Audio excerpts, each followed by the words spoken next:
Muchísimas gracias, Miguel, y muchísimas gracias a la FAES por volverme a invitar. Siempre es interesante venir a Madrid y estos son tiempos muy interesantes por muchos motivos.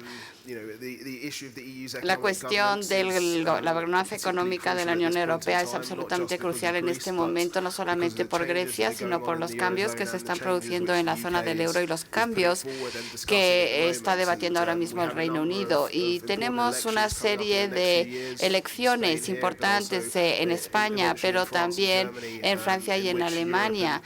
Y la Unión Europea va a desempeñar un papel muy importante en esas elecciones.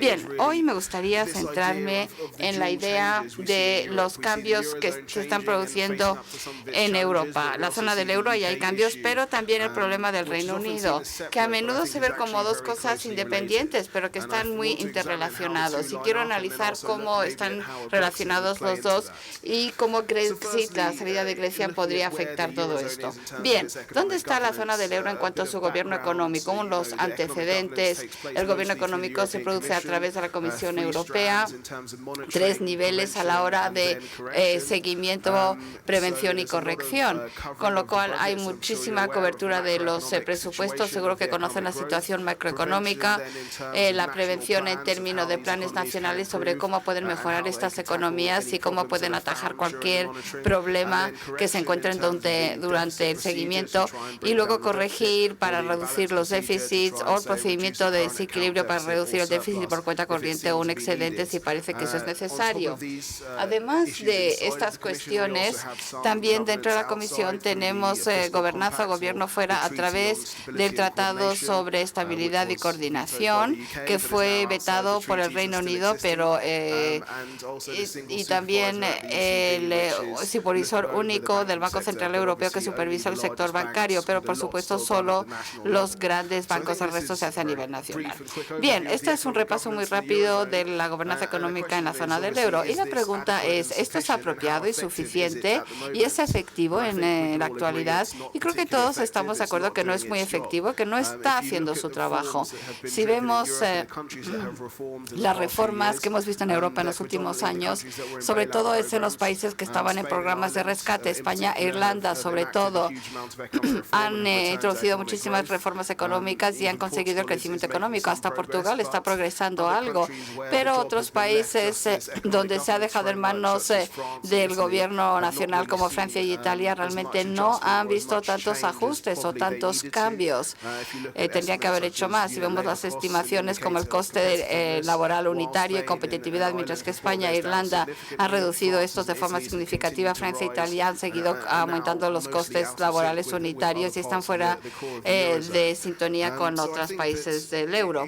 Entonces, mientras que hemos visto algo de mejora en el gobierno económico, al principio solo se centraba en prevención y era el Pacto de Estabilidad y Crecimiento. Esas eran las reglas, hay que seguirlas. Pero ahora, sin embargo, tenemos estos 3 niveles de los que hablé, seguimiento y corrección.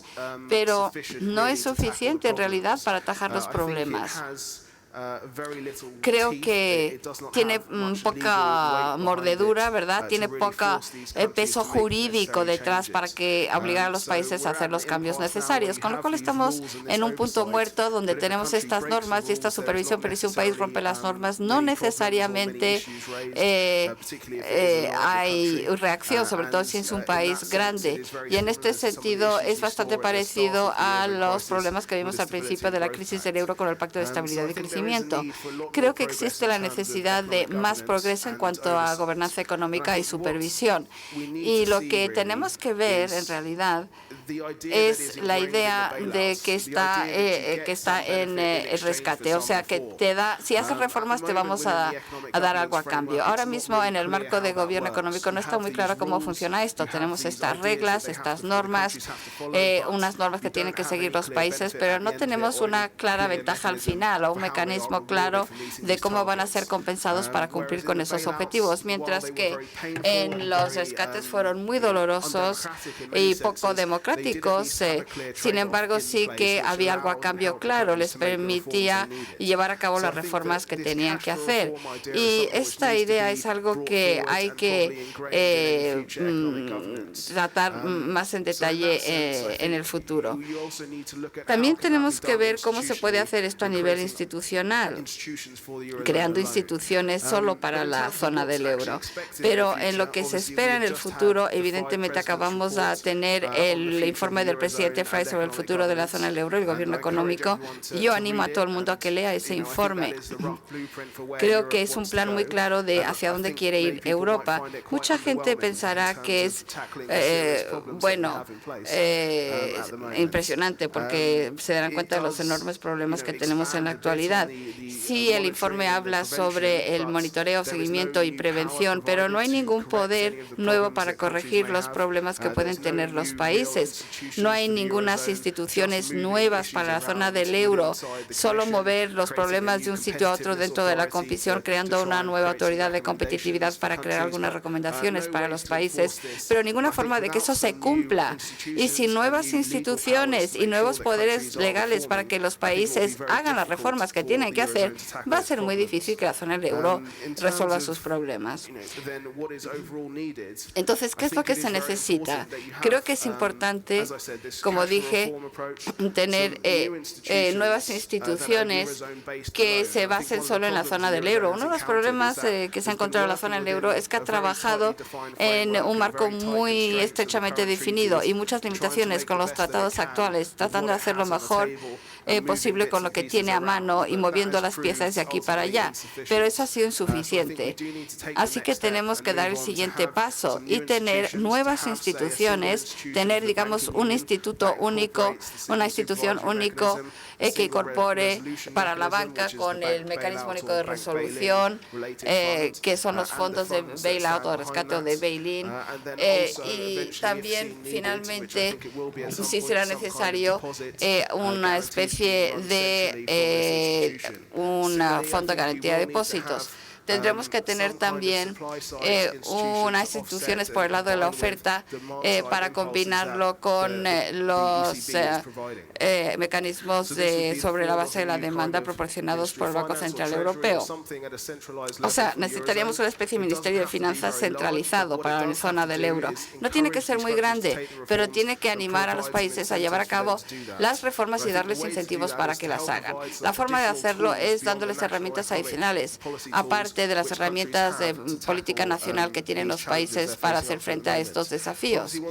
Uno de los grandes problemas de ser parte de la moneda única es que dejas a un lado tu política monetaria y una gran herramienta para manejar tu economía. Y ahora, con los nuevos controles fiscales y controles presupuestarios, están cediendo gran parte de la política fiscal también. Entonces, ¿qué tiene un país para luchar en una crisis o luchar contra un shock? Muy poco. Y entonces, a nivel de la zona del euro, habría que tener una institución que pueda ayudar a proporcionar nuevas herramientas económicas, no necesariamente en grandes cantidades, pero simplemente proporcionar un estímulo fiscal y no una política procíclica cuando es necesario. Y esto va a ser un caso muy importante y creo que va a ser algo que habrá que hacerse antes mejor que después.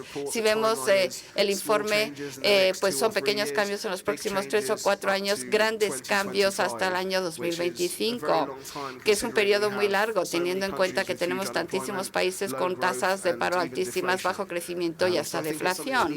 Creo que es algo que tiene que producirse antes y no tan tarde.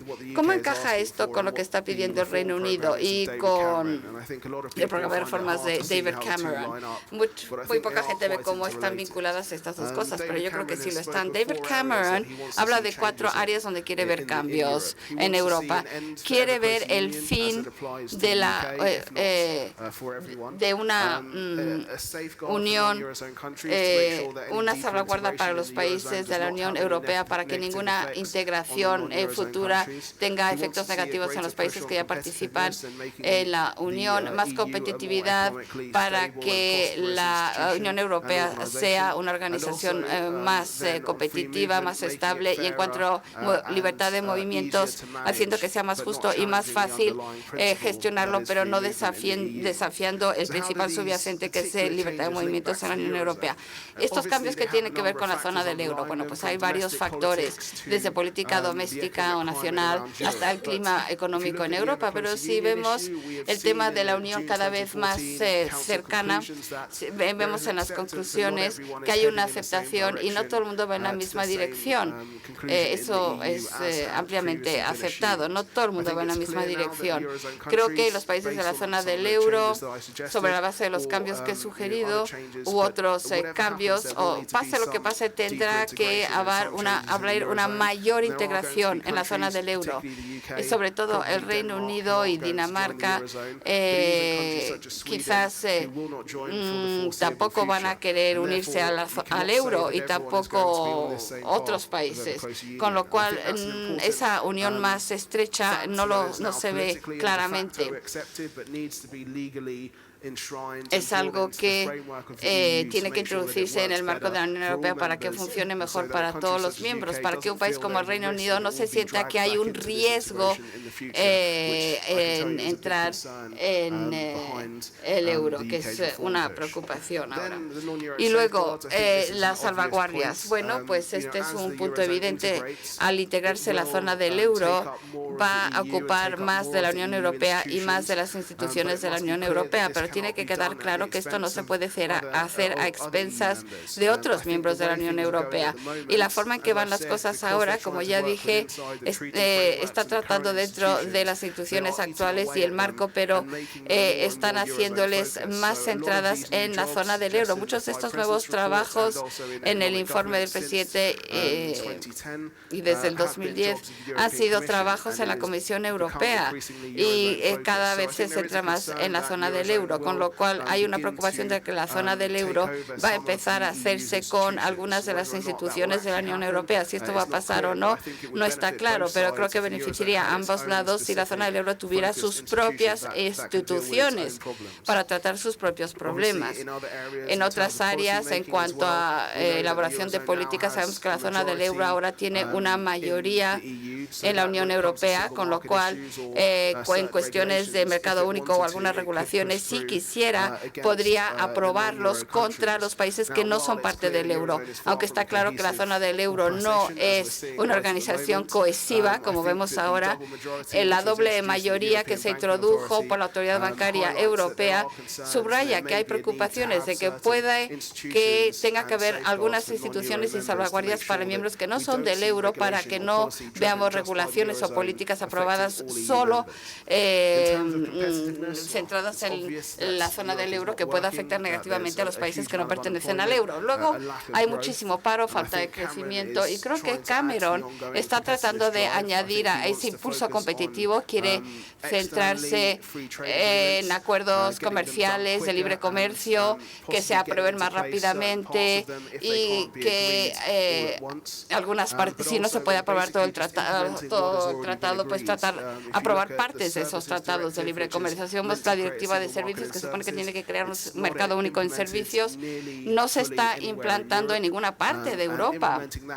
E implantar eso puede añadir un 2 o 3% al PIB en Europa, simplemente haciendo lo que ya acordamos que íbamos a hacer, pero que no se está haciendo. O sea que hay objetivos ahí que no se están cumpliendo y que Cameron está tratando de impulsar y beneficiaría a todos los miembros. En cuanto a libertad de movimientos, es una cuestión un poco independiente, pero hay algo de solapamiento. Evidentemente hemos visto en la crisis a mucha gente emigrando de ciertas partes de Europa, sobre todo de la periferia, y en muchos casos se han trasladado al Reino Unido, con lo cual hay un sentimiento en algunas partes del Reino Unido de que eso ha sido una válvula de escape que ha ayudado a aliviar la presión. Claro que el Reino Unido se ha beneficiado de estos migrantes porque son beneficiosos para la economía, pero si va a haber más migración de mano de obra en Europa, tenemos que asegurarnos de que toma en cuenta los diferentes sistemas del bienestar que tenemos. Y eso es lo que está tratando de hacer el Reino Unido. Entonces, en cuanto a Brexit, la salida de Gran Bretaña de la Unión Europea, bueno, estas cifras las pueden tomar como quieran, son nuestras estimaciones. Creemos que hay 19% de que durante este término parlamentario que llega hasta el 2020 el Reino Unido salga de la Unión Europea. 19% de probabilidad. No es mucho, pero bueno, no es cero tampoco.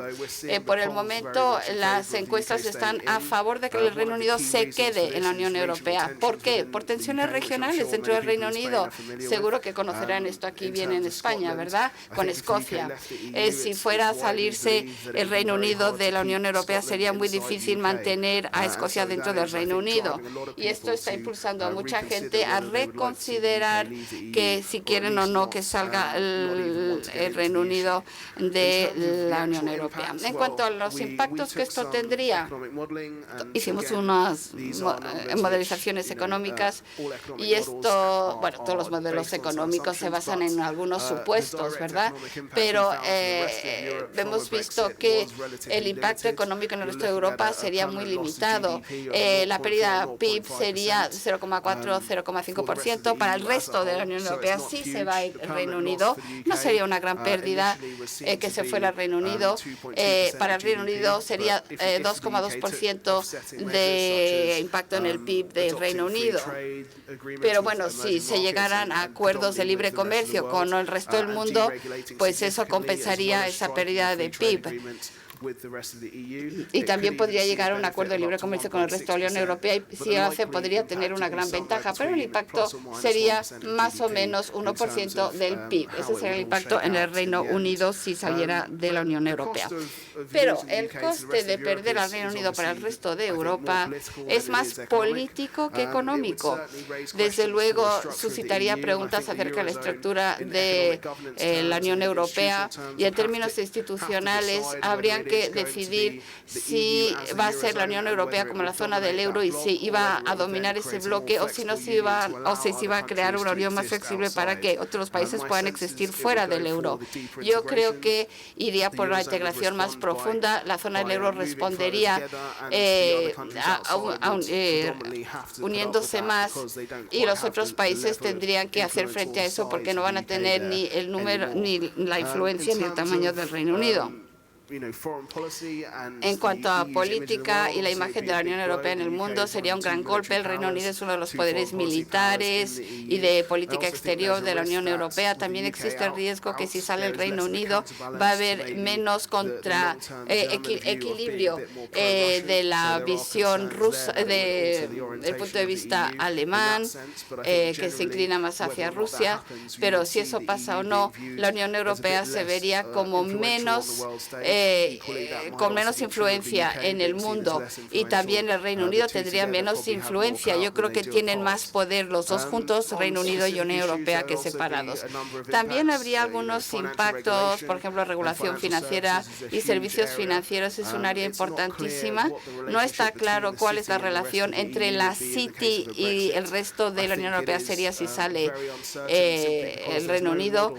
Es muy incierto porque no hay ningún modelo fuera de la Unión Europea que funcione realmente bien para la integración de servicios financieros. Si vemos Noruega, supuestamente tiene pleno acceso al mercado único, pero no tiene influencia sobre las normas. Y yo no creo que esta es una relación que la City de Londres y el Reino Unido podría aceptar o quisiera tener. Y si vemos el modelo suizo, realmente no tiene pleno acceso real a servicios financieros y cualquier acceso que sí tiene que ser negociado parte por parte. Con lo cual no hay precedente existente, con lo cual podríamos ver mucha incertidumbre en cuanto a servicios financieros y lo integrados que están. No creo de ninguna manera que iba a parar el comercio entre ambas partes, pero creo que está claro que ese comercio sería más costoso y mucho menos eficiente. En cuanto a las regulaciones financieras dentro de la Unión Europea, creo que sería más proteccionista, más costoso, porque el Reino Unido es una de las voces que trata de luchar contra ello y que trata de llevarlo en una dirección liberal. Si eso es bueno o malo, que la gente que lo juzgue, pero ese es el sentimiento de que, bueno, iría así. Y en cuanto a regulación financiera, quizás los negocios se irían del Citi algunos para irse a la Unión Europea. No sé si eso sería posible o no, pero es algo que desde luego podría producirse en el caso de Brexit, o sea, de la salida de la Unión Europea del Reino Unido. Bueno, como es en cuanto al Grexit, o sea, la salida de Grecia, ¿qué pasaría?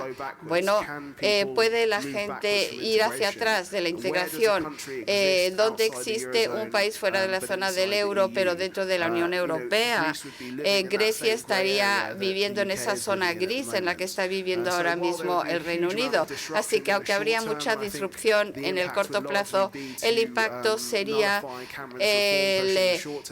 anular las reformas de Cameron al corto plazo. En el medio y largo plazo habría muchísimas cuestiones a las que se tendría que enfrentar la Unión Europea. ¿Cómo se puede integrar? ¿Puede tener un mecanismo más flexible para permitir que los países puedan existir fuera de la zona del euro, pero dentro de la Unión Europea? ¿Y cuál es la base real de la Unión Europea? ¿Es la zona del euro o es el mercado único? Yo creo que es el mercado único, porque esto es lo que agrupa o une a todos los miembros, pero no está muy claro en este momento cómo se va a manejar esto. Y en cuanto al impacto en la zona del euro, si sale Grecia, desde el punto de vista financiero y económico, no sería el final del mundo. Seguramente sería más costoso de lo que están incluyendo los mercados en los precios ahora mismo. Políticamente sería un gran golpe a la zona del euro porque muestra que son incapaces de mantener un miembro dentro cuando han dicho que querían hacerlo una y otra vez. Pero no es un evento estático. La zona del euro tendría que responder y creo que la zona del euro se integraría más profundamente y adoptaría algunas de las medidas que mencioné antes en cuanto a gobierno económico. O sea que Grexit, aunque sí puede causar muchas disrupciones, podría ser un impulso para una mayor integración de la zona del euro, que una vez más hace que haya dudas sobre el equilibrio entre la zona del euro y toda la Unión Europea. O sea que hay varios escenarios ahí que sugieren que el status quo de gobierno económico en la Unión Europea y la zona del euro no es necesariamente sostenible y no creo que se vaya a retener por los eventos que se están produciendo. Creo que vamos a ver muchos cambios en los próximos años. Ahí lo voy a dejar.